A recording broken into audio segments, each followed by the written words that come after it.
ఇది ఎలా ఏంటంటే ఇది ఇందులో ఇందులో ఈ నోటీస్ వచ్చిన ప్రక్రియలో జరిగిన విధానం ఏంటంటే పరిశీలిస్తే డియుఐ అనేది ఇక్కడ తీవ్ర పరిగణలోకి తీసుకుంటారు.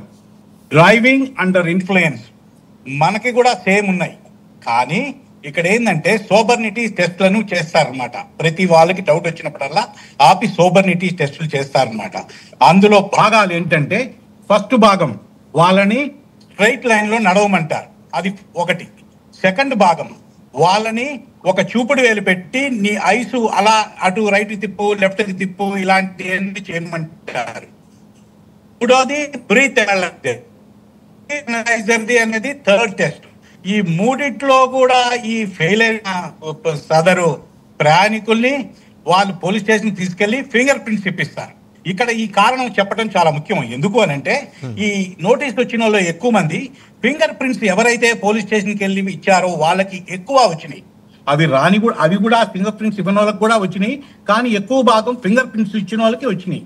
అది ఈ డియుఐ అనేది ఒక రకం, మిగతాది వేరే ఇతరత్రా ఉన్నాయి. మనాళ్ళు పాపం కష్టపడి మనకి రూల్స్ తెలియక అన్ఎక్స్పెక్టెడ్ గా కేసుల్లో ఇరుక్కొని అన్ఎక్స్పెక్టెడ్ గా షాప్ లిఫ్టింగ్ కేసుల్లో ఇరిగిపోయిన కేసులు కూడా ఉన్నాయి.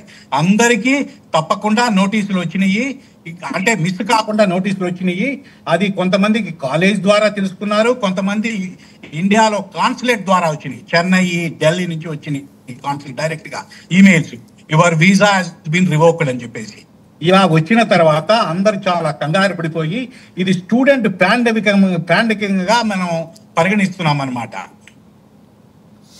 రైట్, మళ్ళీ మీ దగ్గరకు వస్తానండి. ఒకసారి జనేత కంచర్ల గారి దగ్గరికి వెళ్తాం. నమస్కారం అండి. ఇప్పటికే కృష్ణప్రసాద్ గారు ఎక్స్ప్లెయిన్ చేశారు.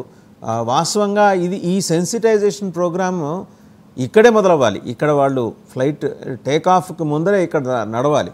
మనం వేరే దేశం వెళ్తున్నాం, అక్కడ చట్టాలు కొంచెం కఠినంగా ఉంటాయి.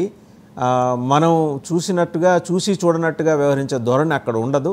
చట్టం గట్టిగా దాన్ని ఇంప్లిమెంట్ చేస్తారు అని.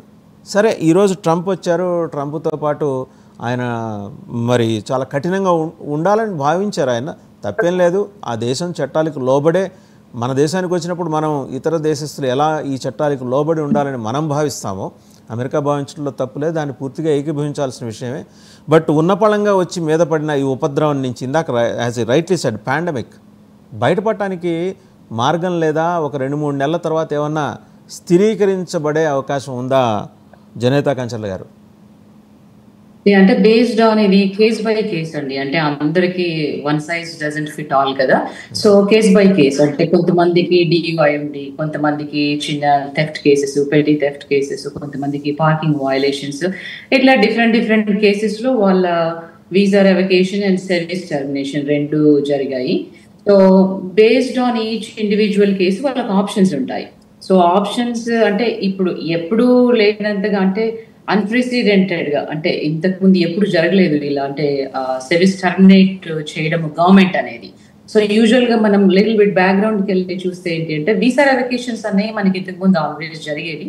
ఎగ్జాంపుల్ H1B మీద ఉన్న వాళ్ళకు కూడా డియుఐ ఉంటే వీసా రెవకేషన్ జరిగేది, కానీ కంట్రీలో ఉన్నప్పుడు స్టేటస్కి ఏం ప్రాబ్లం అయ్యేది కాదు. ఎందుకంటే వాళ్ళకి వీసా రెవకేషన్ జరిగినప్పుడు ఓన్లీ వెన్ దే అంటే హోమ్ కంట్రీకి ట్రావెల్ అయినప్పుడు మాత్రమే వాళ్ళు మళ్ళీ వీసాకి అపియర్ అవ్వాలి.